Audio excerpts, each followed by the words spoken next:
हर हर महादेव, जय जय शिव शंभू।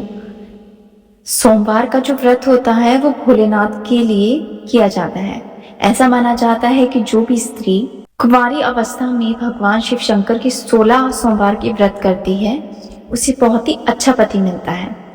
यदि आप आर्थिक रूप से बुरी तरह से संकट में फंसे हैं तो आपको सोमवार का व्रत करना चाहिए। 16 सोमवार की व्रत कथा को शिव मनसा व्रत कथा भी कहा जाता है।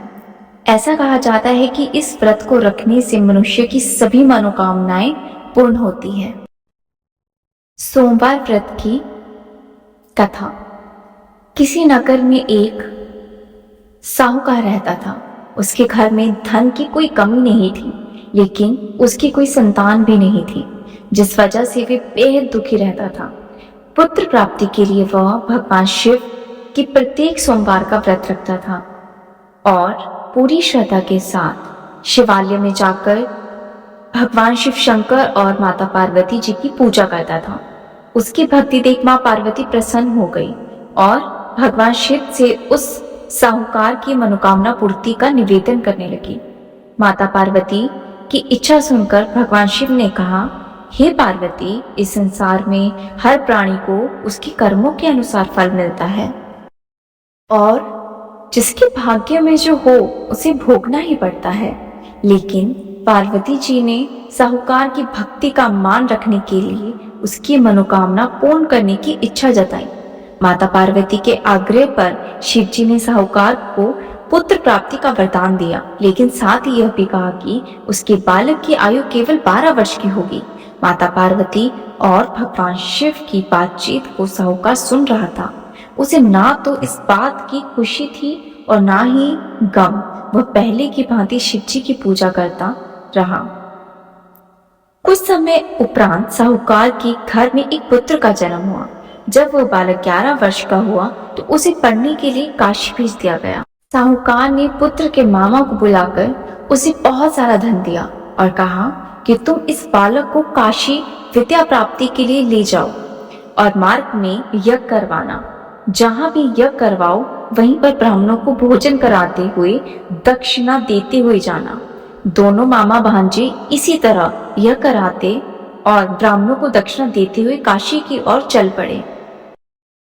रास्ते में एक नगर पड़ा जहां नगर के राजा की कन्या का विवाह था, लेकिन जिस राजकुमार से उसका विवाह होने वाला था वह एक आंख से काना था। राजकुमार के पिता ने अपने पुत्र के काना होने की बात छुपाने के लिए एक चाल सोची। साहूकार के पुत्र को देखकर उसके मन में एक विचार आया। उसने सोचा, क्यों ना इस लड़के को दूल्हा बनाकर राजकुमारी से विवाह करा दूं।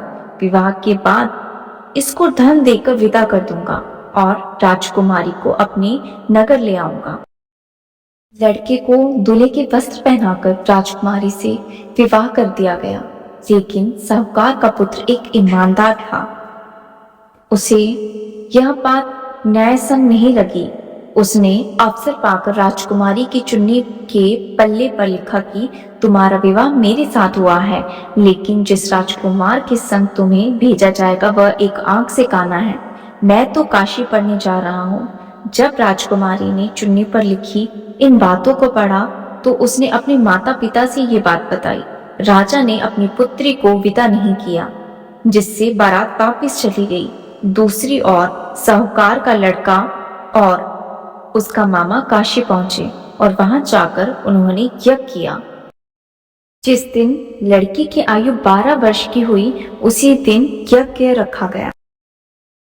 लड़के ने अपने मामा से कहा, मेरी तबीयत कुछ ठीक नहीं है। मामा ने कहा कि तुम अंदर जाकर सो जाओ। शिव जी के वरदान अनुसार कुछ ही क्षणों में उस बालक के प्राण निकल गए।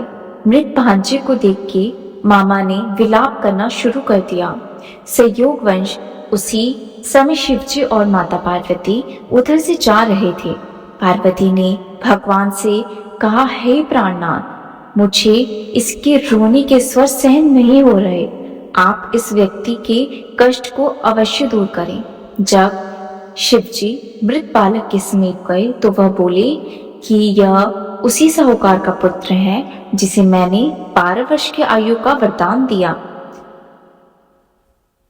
अब इसकी आयु पूरी हो चुकी है, लेकिन मातृभाव से विभोर माता पार्वती जी ने कहा, हे महादेव, आप इस बालक को और आयु देने की कृपा करें, अन्यथा इसके वियोग में इसके माता पिता भी तड़प तड़प कर मर जाएंगे। माता पार्वती के आग्रह पर भगवान शिव ने उस लड़के को जीवन दान दिया। शिव जी की कृपा से वह लड़का जीवित हो गया। शिक्षा समाप्त करके लड़का मामा के साथ अपने नगर की ओर चल दिए। दोनों चलते हुए उसी नगर में पहुंचे जहां उसका विवाह हुआ था। उस नगर में भी उन्होंने यज्ञ का आयोजन किया। उस लड़के के ससुर ने उसे पहचान लिया और महल में लेके आ गए, उसकी आवभगत की और अपनी पुत्री को विदा किया। इधर भूखे प्यासे रहकर साहूकार और उसकी पत्नी बेटे की प्रतीक्षा कर रहे थे। उन्होंने प्रण कर रखा था कि यदि उन्हें अपने बेटे की मृत्यु का समाचार मिला तो वे भी प्राण त्याग देंगे, परंतु उनके बेटे के जीवित होने का समाचार पाकर वो बेहद प्रसन्न हुए। उसी रात भगवान शिव ने व्यापारी के स्वप्न में आकर कहा, हे श्रेष्ठ, मैंने तेरे सोमवार के व्रत रखने और व्रत कथा सुनने से प्रसन्न होकर तेरे पुत्र की आयु लंबी कर दी है। जो कोई सोमवार के व्रत करता है तथा कथा सुनता है, पढ़ता है, उसके सभी दुख दूर हो जाते हैं और समस्त मनोकामनाएं पूर्ण हो जाती है। जय जय शिव शंभू, जय जय महादेव, जय जय शिव शक्ति।